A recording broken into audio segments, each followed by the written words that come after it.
Queridos alunos, nós estamos aqui muito felizes em começar mais essa atividade.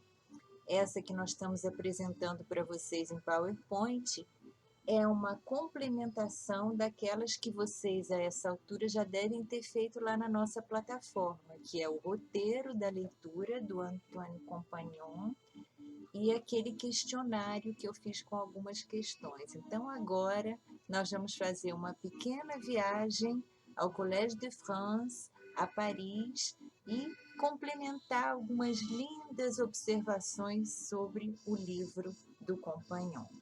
Boa leitura!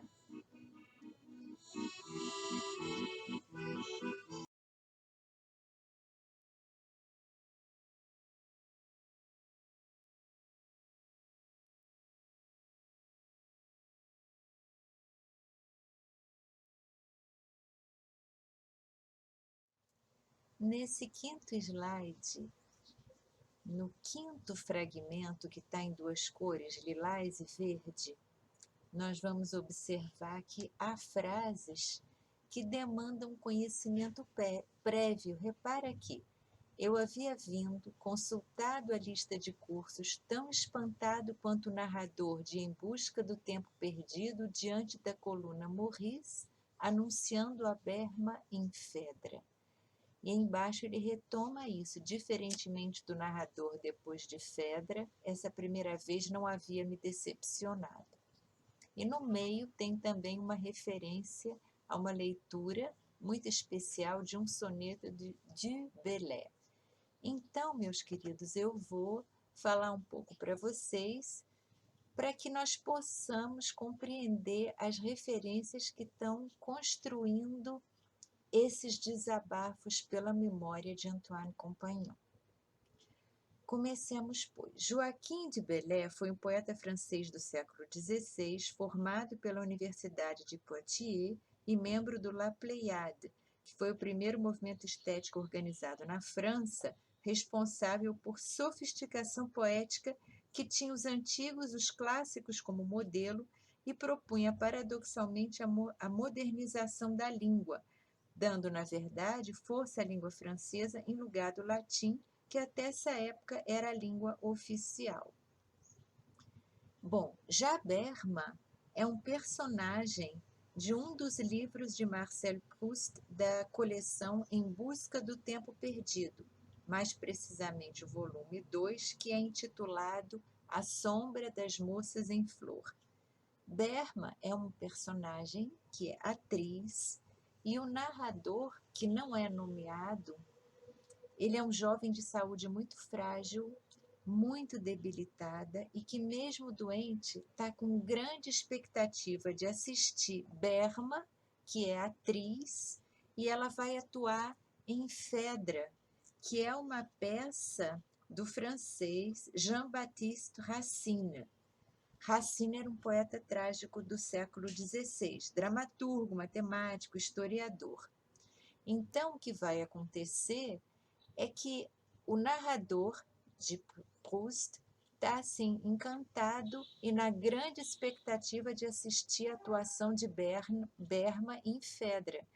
E ao assistir, quer dizer, ele contraria os médicos e ele vai assim mesmo com a saúde e ele tem uma decepção quando assiste pela primeira vez, o que não vai se repetir em outras vezes que ele assiste, mas essa primeira ele se decepcionou.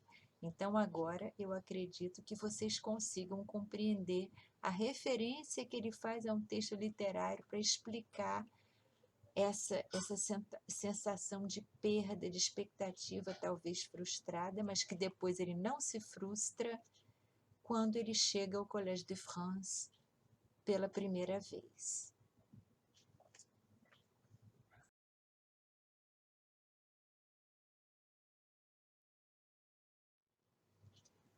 Acredito que quando vocês receberam para ler essa atividade, o título do livro, ele gera uma curiosidade e uma expectativa.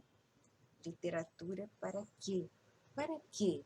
Mas vamos fazer uma segunda pausa. É preciso pensar sobre a formulação de uma pergunta-título que toma a literatura como pressuposto de um fim. Essa reflexão é fundamental para nós, pessoal, já que implica pensar se a literatura obrigatoriamente precisa ter uma finalidade, uma função.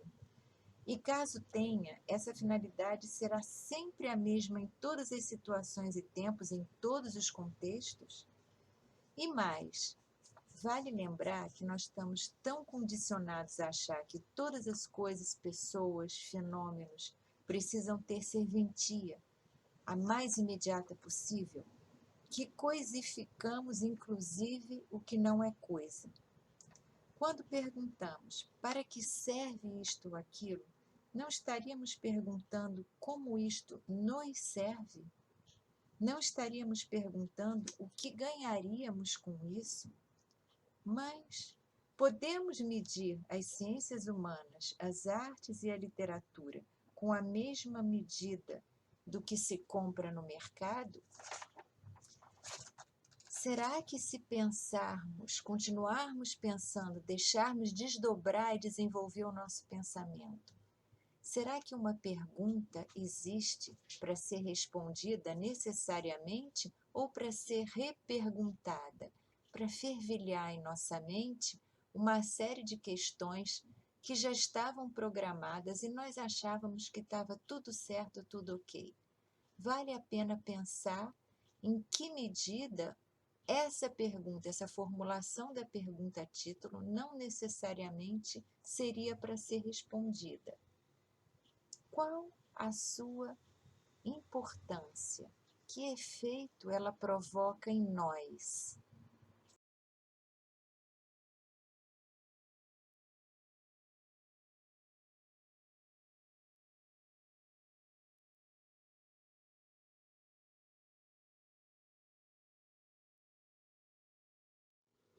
Reparem que Compagnon não só fala sobre literatura, ele pensa com literatura. A literatura está incorporado na sua vivência, na sua experiência.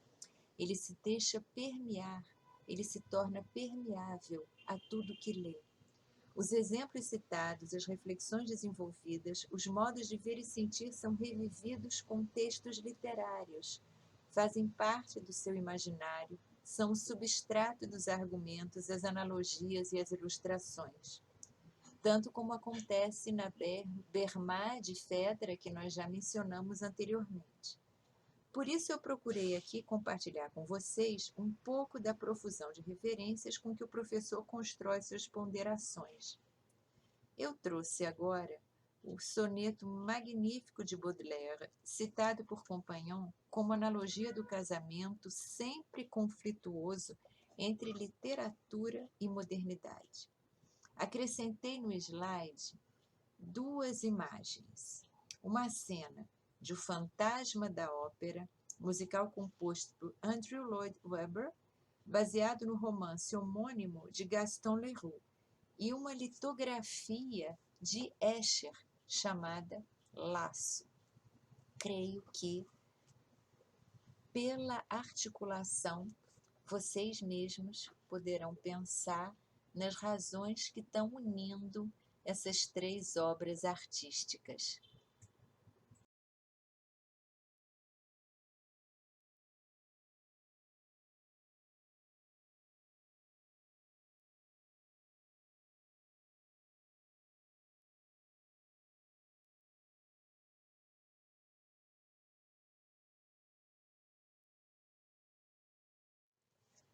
É importante também observar que não há resposta para a pergunta título em todo o livro, uma resposta única, clara, precisa, que nos daria um determinado alívio ou conforto.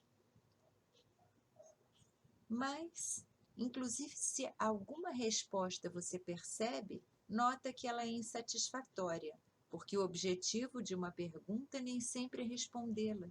É muito mais rico, valioso, ao invés de dar logo um ponto final, reperguntar. Uma resposta definitiva vai contra o princípio do pensamento, que é o do infinito contínuo do pensar. Uma resposta é um ponto final. Dá uma ilusão de conforto e bloqueia o desenvolvimento da reflexão. Quando nós encontramos algo, paramos de procurar. E pesquisa é busca, é buscando, porque o gerúndio implica em movimento. Dá uma certa frustração?